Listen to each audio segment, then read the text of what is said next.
and no one coming. Everyone telling me they were too busy. It was the day that I decided life's not worth living anymore. But let's rewind. My mental health journey actually started when I was 5 years old. Now, I wasn't 5 years old wanting to die. I was 5 years old wondering why I wasn't enough. I was a competitive cheerleader. They put us in those tiny little uniforms, and my older sister made a comment about my body. Now I wanted to be a flyer. To be a flyer, they put you on a scale to make sure you were small enough. And suddenly, I became afraid of growing, which is a normal human thing. You're not going to be 5 years old forever. And I was convinced something was wrong with me every time I had to go to the doctor and step on a scale. And then that I'm not thin enough turned into, well, I'm not pretty enough. My hair's not big enough. I'm not smart enough. I'm not strong enough. I'm not kind enough. I'm not good enough. And by the time I was 8 years old, I was having these severe attacks where there were days I was so confident, I was so happy, I was so excited, the world was great. Then there were weeks at a time where I struggled to get out of bed, where I would just cry incessantly, and everyone would tell me to grow up, right? Because that's what we tell kids. Get over it, cry me a river, build a bridge and get over it. That was one of my favorites. And Big Girls Don't Cry. I love that song, by the way. Hate that saying. All I needed at that point in time was for someone to ask me why I was crying, right? And figure out a solution, talk about it, validate it, and instead, I got get over it, grow up. I actually remember this one day, I was sitting with my best friend. We were going to be in a talent show together. We were doing High School Musical, Walk to the Top. And she wanted to practice right after school. But I had to have my homework done. Because if my homework wasn't done, what if I didn't do good enough later? What if I didn't remember? What if I didn't get a 100? What if I wasn't perfect? I spiraled, fell on the floor crying, could not catch my breath. And my best friend was like, what's wrong with you? Grow up, you can do your homework later, let's practice. And I couldn't understand how she wasn't so afraid of not being perfect, when any time I wasn't perfect, it felt like the world was ending. I actually had lunch with my middle school religion teacher the other day, and she was like, you know, when you got that 95 that one day and you were crying and would not leave your desk, I knew something was wrong. I had to be perfect. And anytime I wasn't, it spiraled back to those thoughts of, I'm not good enough, I'm not smart enough, I'm not strong enough, I'm not kind enough, I'm not loved enough, all of these enoughs. And then life became too overwhelming in every single day. I was 12 years old and I decided I'm not going to live very long. I actually had this notebook where in the back I wrote my will, and it was, I love my younger brother so much. I was like, give him all my toys. And then my sister gave her my computer. So someone found that in 7th grade and they passed it around the whole class and everyone was making fun of me. Now, I wanted to die and everyone thought it was funny. The one thing that I decided I was going to do was try one more time to talk about it. So I couldn't talk to my friends, couldn't really talk to my family, so I started a blog. Now that was 14 years ago. Blogging was not a thing yet. So what do we do to middle schoolers? We try something new that no one else is doing. I was bullied, I was teased, I was made fun of, and all I wanted was for someone else to read it and say, oh, I feel this way too. Or, I resonate with that. That's how you're feeling? That makes sense. Let's talk about it. But when I posted on it and people started making fun of realized maybe we should talk about it. So I'm going to keep writing. I loved writing. It became one of my favorite things to do, and it helped me cope. It helped me understand what I was feeling. So I kept doing it. And then I got to high school, and people were still teasing me. So I decided maybe they're just not hearing me. So I started a podcast. Podcasting, also not a thing yet. I was way ahead of my time, let me tell you. And I tried to talk about it again. And people continued to tease me, to bully me, to a point where I decided I wasn't going to talk anymore. I was just going to be silent. I was going to keep my head down. I was going to do what I was expected to do. I was going to be perfect. And then maybe these thoughts and feelings would go away. Maybe if I was perfect, and I convinced myself and I convinced everyone else that I was smart enough, kind enough, loved enough, good enough, did enough, maybe then I would feel like I was good enough. So I stopped eating, and I started doing everything I thought I was supposed to do. I took every AP class I could.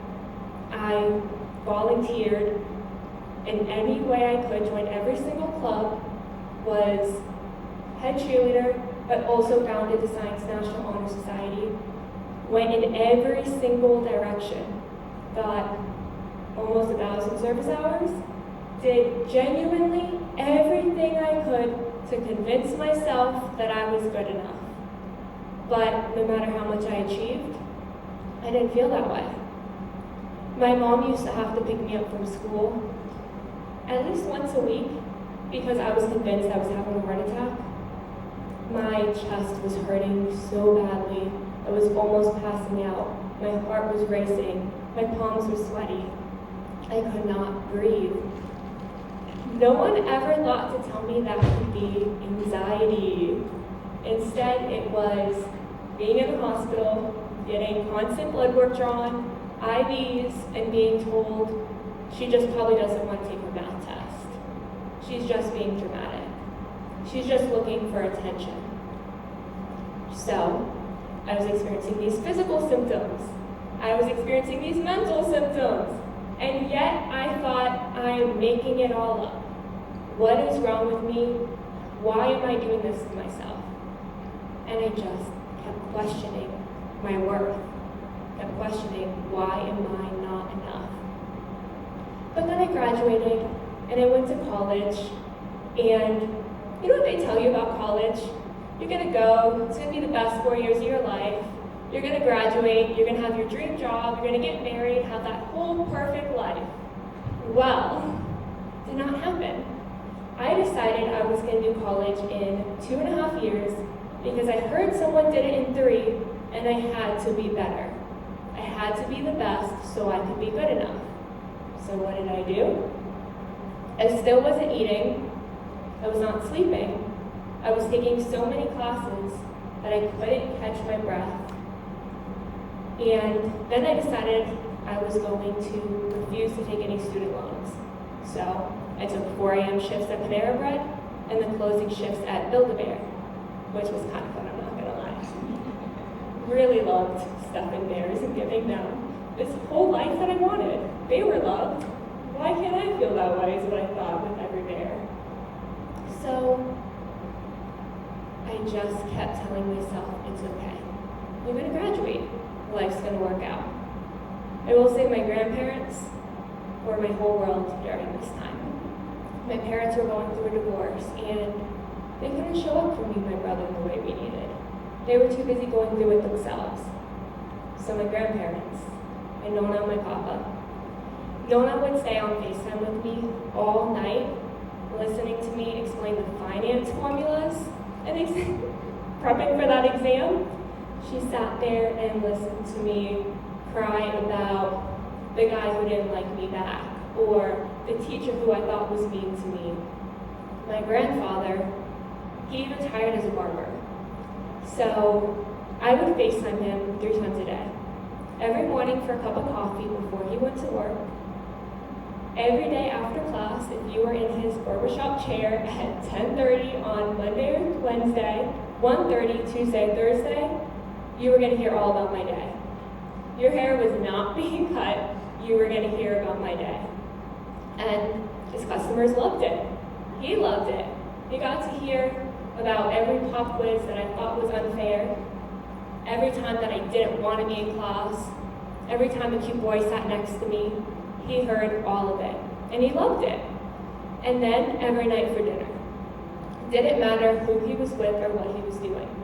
He would pass the phone around the table, make sure everyone said hello to me.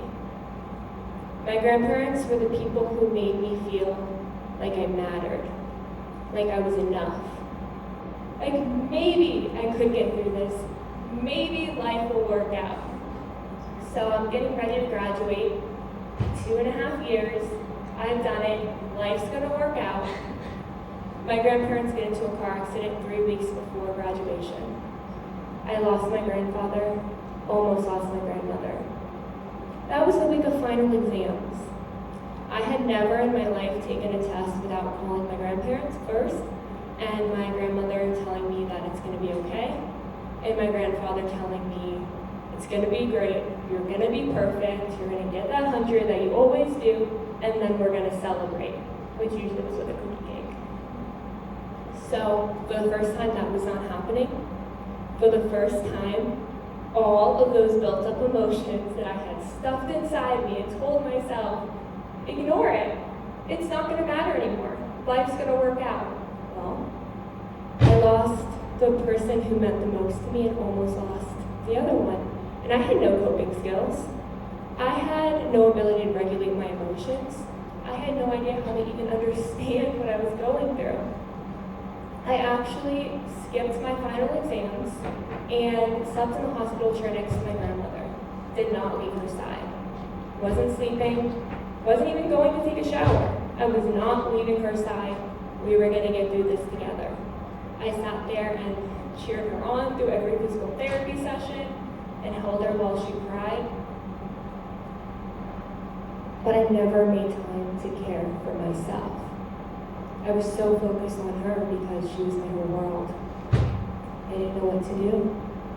And then Christmas rolled around about a month later, and a day that was meant for the family. A day where I would sleep over my grandparents December 23rd every year, and I would help them get ready.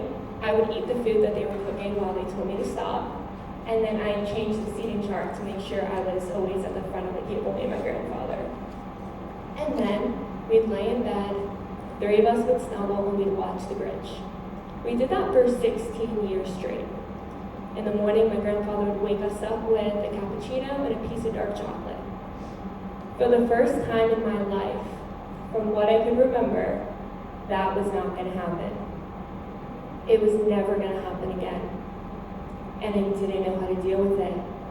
And when I tried to talk to someone about it, they said, he's dead, get over it. I attempted suicide on Christmas Eve for the first time. My uncle was the one who helped me through it. He was the one who realized when my body went white, my lips went blue, and my body was shaking, that it's not because Francesca doesn't eat enough. It's not because Francesca's being dramatic. Something is wrong. I remember falling into my aunt's arms, screaming, why didn't it work? Why am I still here? My uncle skipped Christmas Eve dinner, laid in bed next to me, and would not leave my side. He was so scared, didn't know what to do. Should I take her to the hospital? What's going to happen if I do? I'm not going to leave her side unless I absolutely have to take her to the hospital. So instead, we watched The Wolf of Wall Street. Not a movie to watch with your uncle, by the way. But we did, and he talked to me about therapy and medication, but also how what I'm eating can affect how I feel. Right? If I'm eating enough and I'm eating some good foods, maybe I'll have a little more strength. Talk to me about exercise and moving your body. How maybe if I just went for a walk, that could help me calm down a little bit and help me catch my breath. That there were small things I could do to maybe help me through, and we were going to get through it together. 27 days later, I lost him to suicide. Yeah. my heart shattered. Because when he had that conversation with me, he understood what I was going through. He knew exactly what I was feeling. But then I felt so guilty because why didn't I help him? He saved me. Why did I not save him? How could I not save him? The emotions inside me continued to build. And the person that I could call that would talk to me wasn't there anymore. And I felt like it was my fault. At that point, I had started a master's program. Everyone told me to go into technology. They're like, you're 20 years old, and we're not ready for the real world. Go into technology. By the way, I cried through every exam. Hated coding. It was not my thing. But I thought, okay, I'm gonna do it. Well, that day, I withdrew from my master's program, true to my nature, moved in with my aunt and my younger cousins, and tried to take care of them. I didn't eat, I didn't sleep, I didn't do anything that I needed for me. Didn't grieve, didn't cope, just thought, I have to help them, this is my fault. I can't imagine what they're going through, I need to be here. But after months of not caring for myself, and having to go to family events where the people I want to be there aren't there, I attempted suicide 2 more times. The last time was on the day of my brother's 16th birthday, and ended up in the hospital. In the hospital, no one was really talking to me. Do you know that dream where you're standing in front of a group of people and you're supposed to talk, but you're in your underwear and everyone's staring at you, that nightmare? That's how it felt. I was in this room that there was no curtain. They could see me, I could see them, but no one was talking to me. They sent someone in and told me that they couldn't leave my side, and that even if I wanted to use the restroom, someone had to be in there with me. And that's all they were telling me. And they were giving me charcoal, trying to lower the acetaminophen levels in my blood. Well, that moment where suddenly I was not allowed to get up without someone following me, when I didn't want to be here, and the thought in my head was, how did I fail again? Why didn't it work? And now, I just have someone following me, not leaving my side, and no one telling me why. And then all of a sudden, I am being put in the back of an ambulance and being transferred somewhere else in the middle of the night. When I got there, I was then put into a glass room. Completely glass, lined with recliners, and one other gentleman in the room. He was significantly older than me, and he was screaming. I was 20 years old, terrified out of my mind, convinced something was wrong with me for failing, and in full-on tears, feeling afraid of what's happening. Why is no one talking to me? Why don't I know what to do? I didn't feel safe, I didn't feel comfortable, I didn't know what was happening. And suddenly, they brought me upstairs. And I have to tell you, I did not know that there could be any place colder and darker than my mind. But when I entered those psych ward doors, boy was I surprised. The walls were all beige, the paint was kind of ripping off, and I was still in my hospital gown. The nurse talked to me for a little bit, got me some clothes, and then told me I had to just smile, sit in the little area that was like living room area, and then it would be okay.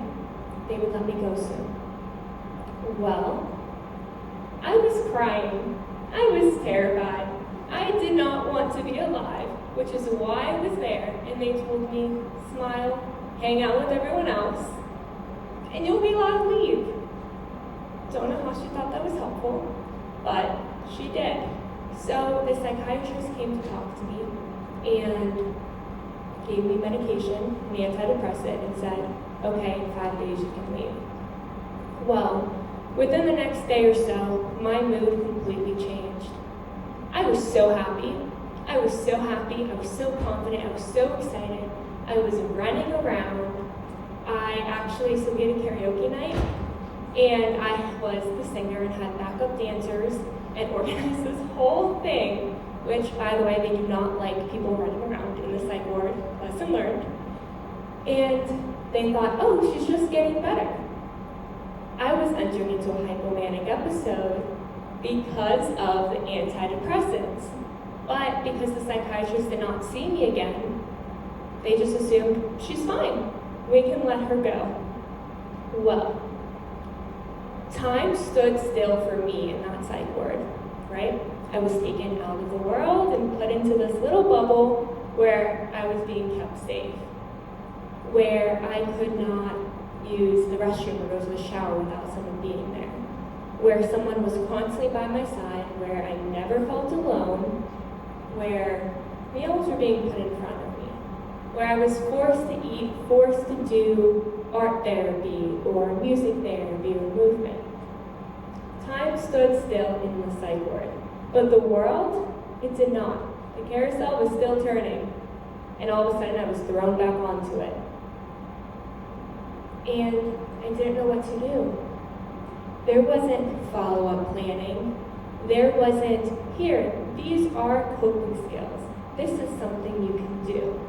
It wasn't, let's talk about self-care practices. It wasn't, these are the warning signs you might need to reach out for help. Here are different types of therapy that maybe you could go to.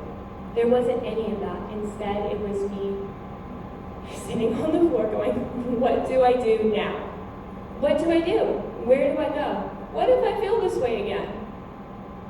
What's available to me? Am I just going to end up back here? Because I don't want to be here. What do I do?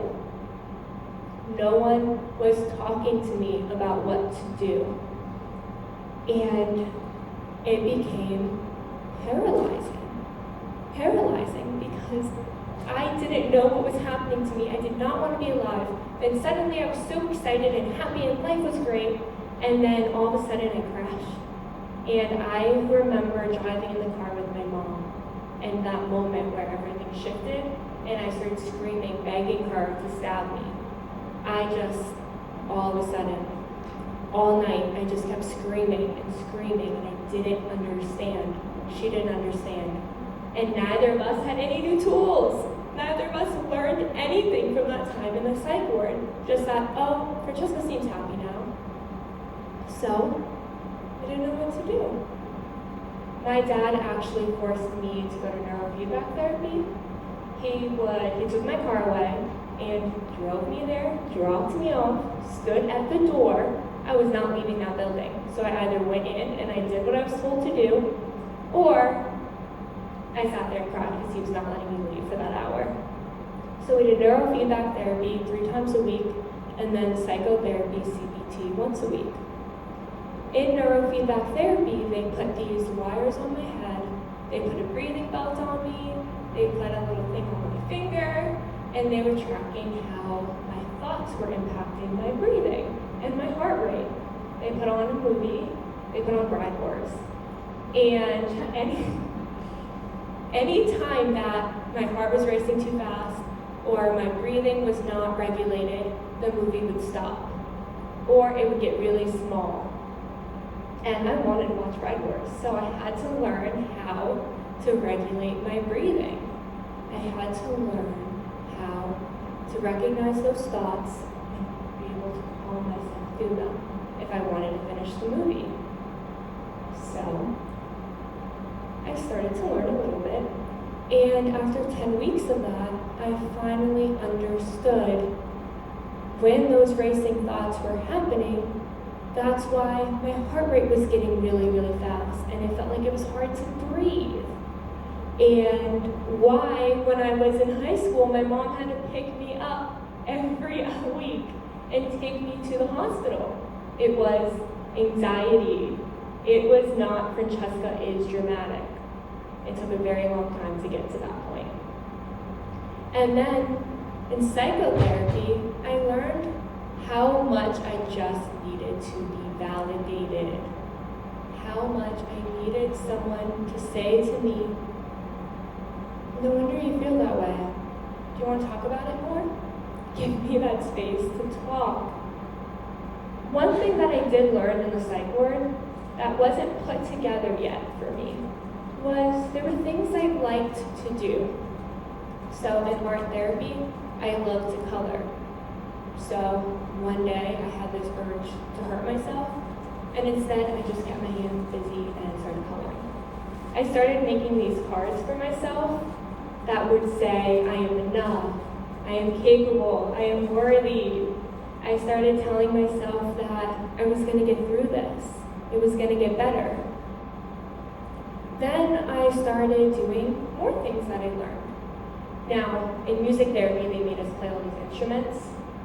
Not very musical. Did not go well for me. I learned that maybe I don't like to play the instruments. Maybe I'm not the world's greatest singer. I'm not going to be the next Taylor Swift. But I love to blast Taylor Swift and have a dance party, and that helped me get some of my emotions out.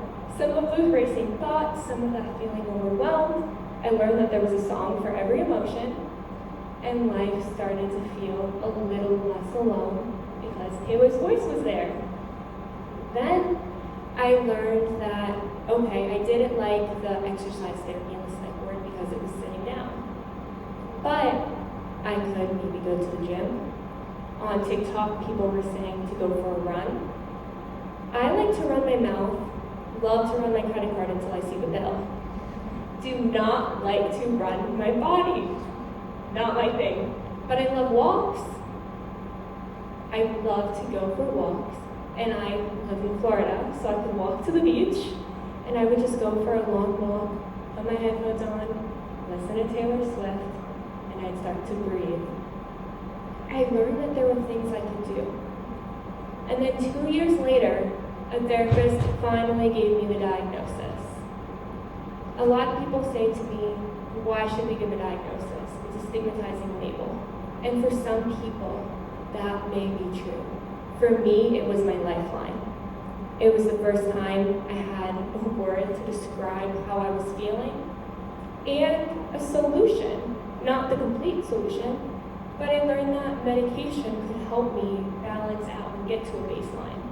So then, when I was doing these coping skills, when I was learning to reframe my thoughts, when I was doing all the small steps that ended up being the big steps, they were starting to work.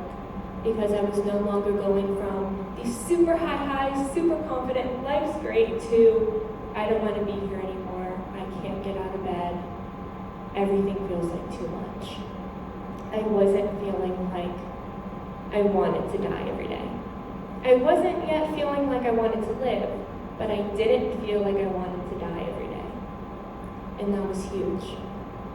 It was huge because I now had a reason to keep going, to at least keep going till tomorrow. And then tomorrow we'll see what happens. And then tomorrow will be just another day. One step, one foot in front of the other. One thing that I learned during that time in the psych ward was how much I liked to talk about mental health.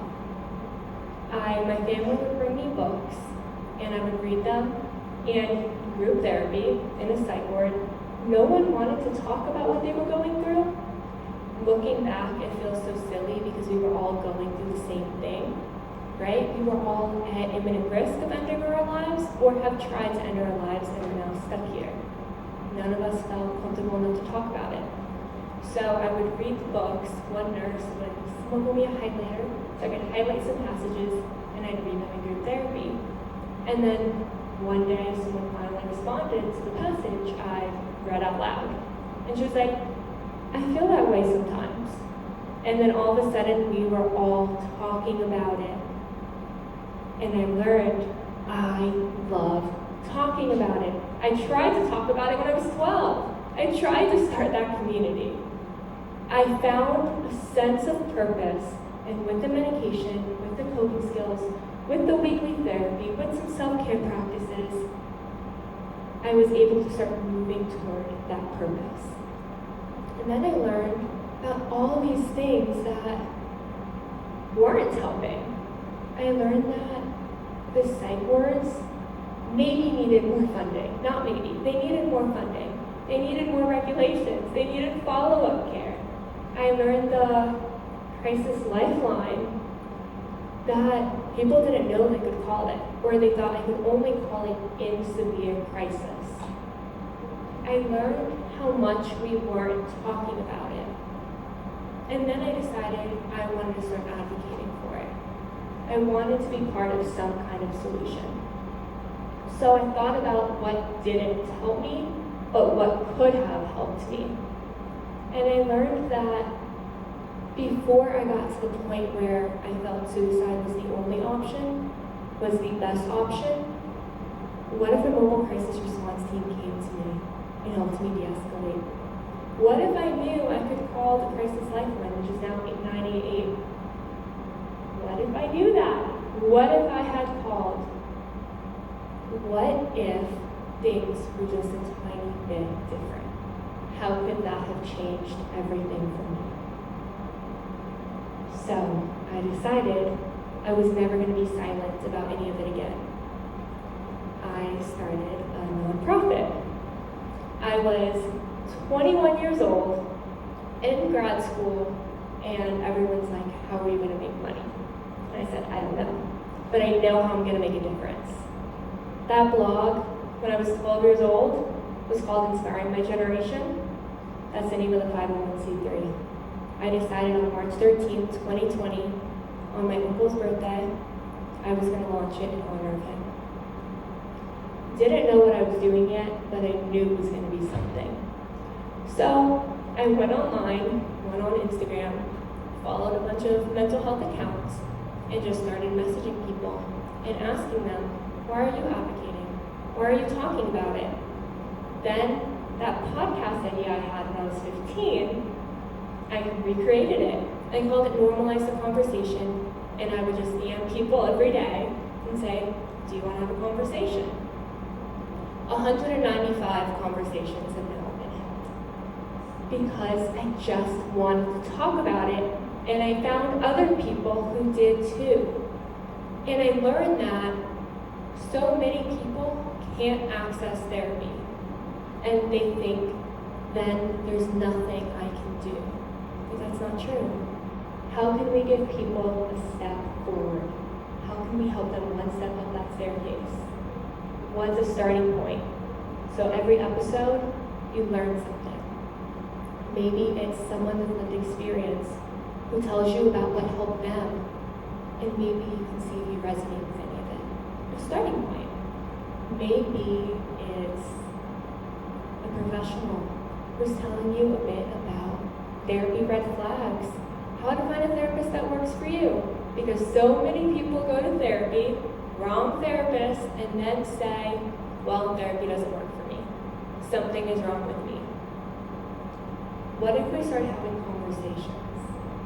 And then I thought back to when I was coloring all those letters, those cards for myself. That I'm enough, I am worthy, I'm capable. And I had 100 of those in front of me and thought, it would have been really cool if I received that while I was in the psych ward. 20,000 handmade encouragement cards have now been donated to patients hospitalized in the psych ward. Something that was meant to keep me alive in that moment has now helped 20,000 people know that they're not alone. Then, in therapy, I'm a very action-oriented person. I love a solution. Couldn't find a solution all the time, but I could find tools that could help me along the way. So I started creating these little worksheets for myself. 10 reasons you love yourself. How you can reach out for help. I made this little conversation guide for my parents because they did not know what to say. No one was talking about it, so how were they going to know what to say? How do you know what to say when your child looks at you and says, I don't want to be alive anymore? They didn't know what to say. So I made them a little guide, and I told them, read this script. This is all I want you to say. It had validation statements, understanding statements, supportive statements, non-judgmental open-ended questions, follow-up statements so they could follow up with me tomorrow or later that night. And then I had all these pages in front of me and thought, it would have been really cool to have a tool like this. So I turned it into a workbook, and I called it You Were Not Alone. And I published it. And then other people started to use it. And they liked it because it felt like someone was going through it with them. And they were learning new things. A lot of people can't access therapy, but a workbook that gives them just a starting point to help until they can get the support that they need. It's a big deal. So then I decided, well, every year, whatever I'm working on, I'm going to create tools for. Create these worksheets for, and let's see if I can turn them into a workbook. Right now there's 5 published. The 6th one I just finished writing the other day. Very excited about it. So it was, thank you. It was, the first one, You Were Not Alone. And that one was affirmations, coping skills, helping someone who reaches out for help, an emotional wellness toolbox. It was the basic starting point. From that here out of the psych ward of how I was going to stay alive. And then the second one was I Am. And that was learning to reach out for support. But identify what support I need. Because I thought, oh, I must need the psych ward again if I'm not feeling my best, if I feel like I don't want to be here. But actually, maybe I needed a hug from my mom in a conversation where I felt validated. Maybe I needed to feel like I wasn't alone. Maybe I needed more information on my diagnosis and what the symptoms look like and what may help. Maybe I didn't need to go to the psych ward, but maybe I did. And these tools helped me separate it and then ask for it. So I could go to a therapist and say, hey, these suppressive episodes, they're getting more intense. I feel like I can't catch my breath. I don't know what to do. I think I need new coping skills because the ones I have aren't working for me. Can you help me with that? I learned to put it into words and ask for the help I needed. Then the 3rd year was, how are you? And that was about identifying how I was feeling, where it was coming from, and then how could I help myself do it? How could I still get through the day? Because there were days where I identified, I am feeling hopeless. And then I left it like that. And that was the only thought in my head, I'm feeling hopeless. Then I learned I could say, I'm feeling hopeless, but I'm looking forward to seeing my friend later. I have something to keep me going through that day. Then the 4th year was self-care practices. I was on TikTok, I went down the rabbit hole, and I saw that skincare was self-care.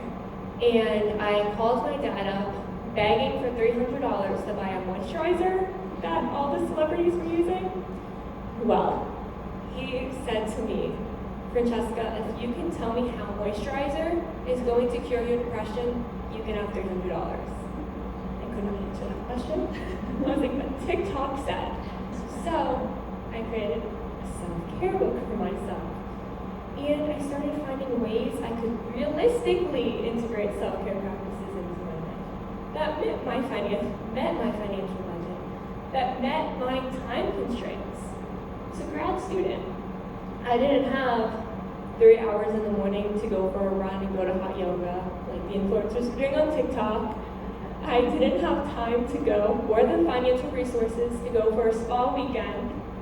So I had to find things I could do for myself. So through this workbook, you find what needs you need to meet. For me, a big thing is I don't sleep much. Still don't sleep much. And I feel really tired. So what can I do to help meet those needs? Well, my mind races a lot at night. So maybe I could add 5 minutes in for a cup of tea before bed. I wake up in the middle of the night with all these thoughts of work I need to get done. Well, what if I keep a journal next to my bed? So instead of getting up and starting to work on the computer, I could just write down the thought that came to my mind, and then I'll remember it in the morning. Don't have to worry about forgetting. What if in the morning I had a cup of coffee and I journaled, and I just released a lot of those thoughts that were coming up first thing in the morning?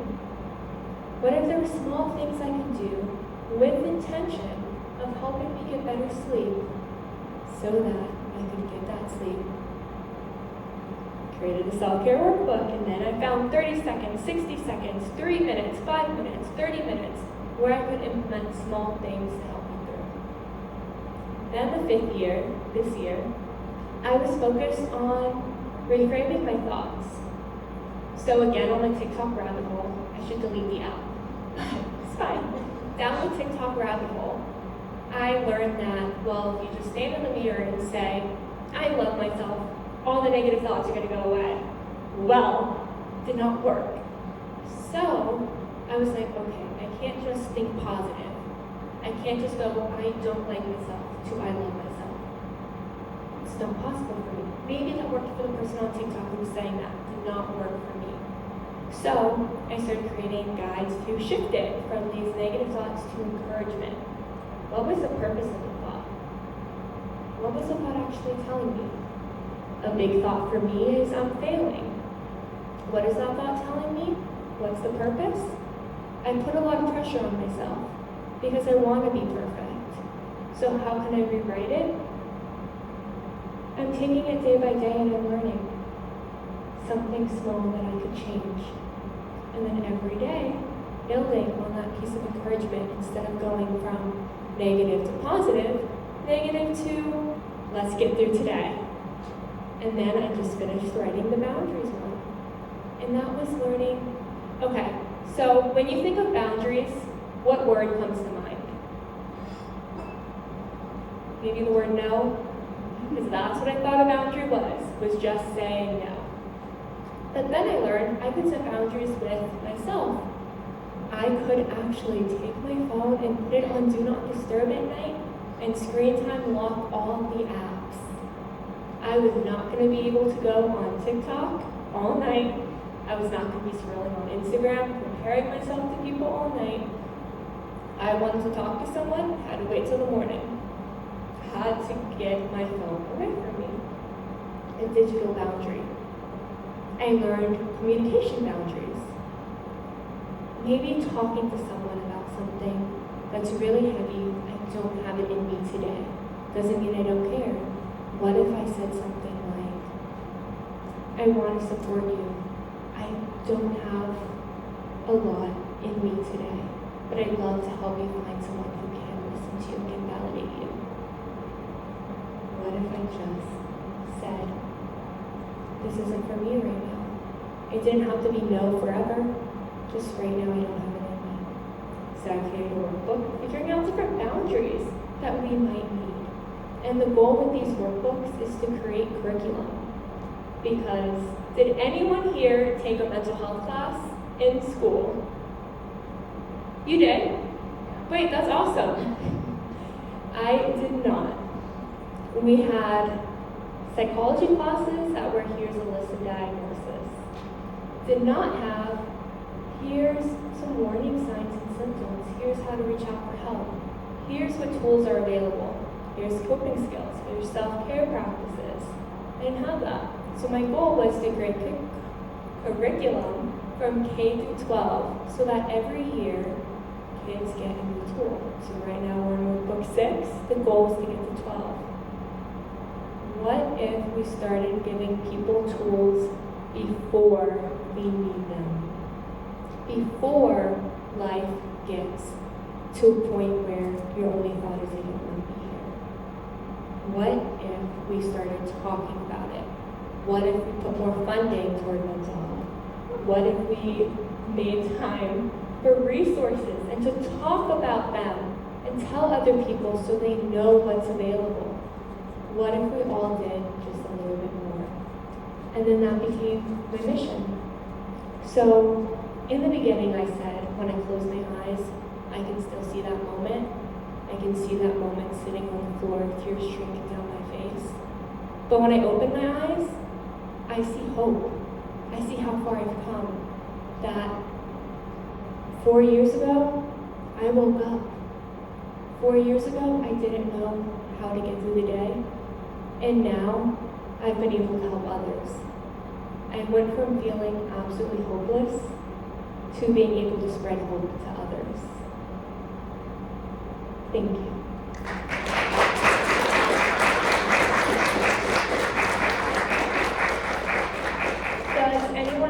questions?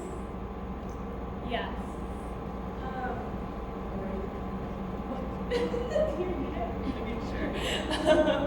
I think I'm getting the vibe we're like around the same age, same generation. I'm wondering if you have any like advice or like, want to share your experience about what it was like being in grad school and like also struggling with your mental health. I just started my grad program like 2 weeks ago, and I'm already like scared of what's going to happen. So I'd love to hear more about that. Such a great question. I'm actually still in grad school doing my master's in clinical psych, and balancing my mental health with that has been so difficult. The best piece of advice someone gave me was, don't be afraid to ask for an extension when you need it. Teachers, we have this idea, in middle school, high school, they told us, your college professors don't care. You don't hand it in, you're gonna get a 0. That is not true. College professors care. So asking for an extension is a big thing, and then scheduling in time for you. So maybe only at 15 minutes before class or between classes, but you could take maybe 60 seconds of that for deep breathing. Or maybe, for me, I love to go for a walk, so I might just go for a quick lap and get some of that antsiness out. I also learned that a great way to balance my mental health with it was to talk to my friends in class about it. Last night I texted one of my friends and said, I am struggling to stay awake. I am so overwhelmed. I'm not ready for this midterm. And she said, wait, I feel this way too. And then we started talking about it, and we decided maybe we'll study together. Maybe we'll create resources to help each other. So I stopped feeling like I had to put on this brave face and go through it alone. So I asking for help, and it's made a huge difference. Does that help at all? I'm already like after love. What Taylor Swift song has been through your struggles the most? Because mine is This Is Me Trying. Oh, I love that. Okay, so if you saw me walking around earlier and headphones were in, I was listening to Long Live on repeat. And that for me is the moment where life works out, where things feel better and you look around and there's the people there with you who you wanted to be there. Long live the walls we crashed through. I had the time of my life fighting dragons with you. Favorite lyric of all time. Any other questions? Yes.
First of all, thank you so much. And yes, so my goal right now, I'm doing my master's in clinical psych because when I started bringing these to schools, everyone told me, well, you're not a therapist. How do you know what you're talking about?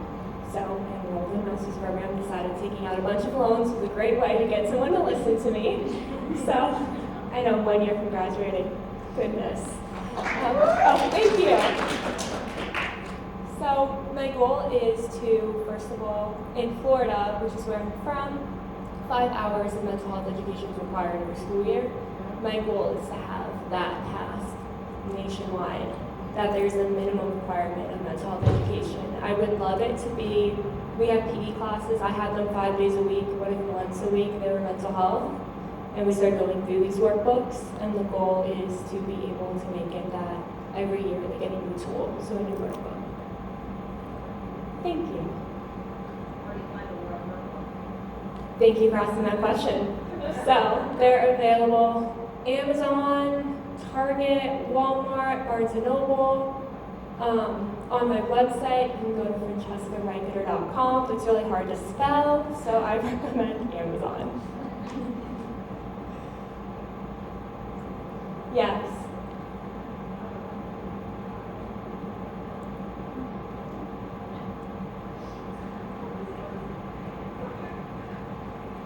Thank you.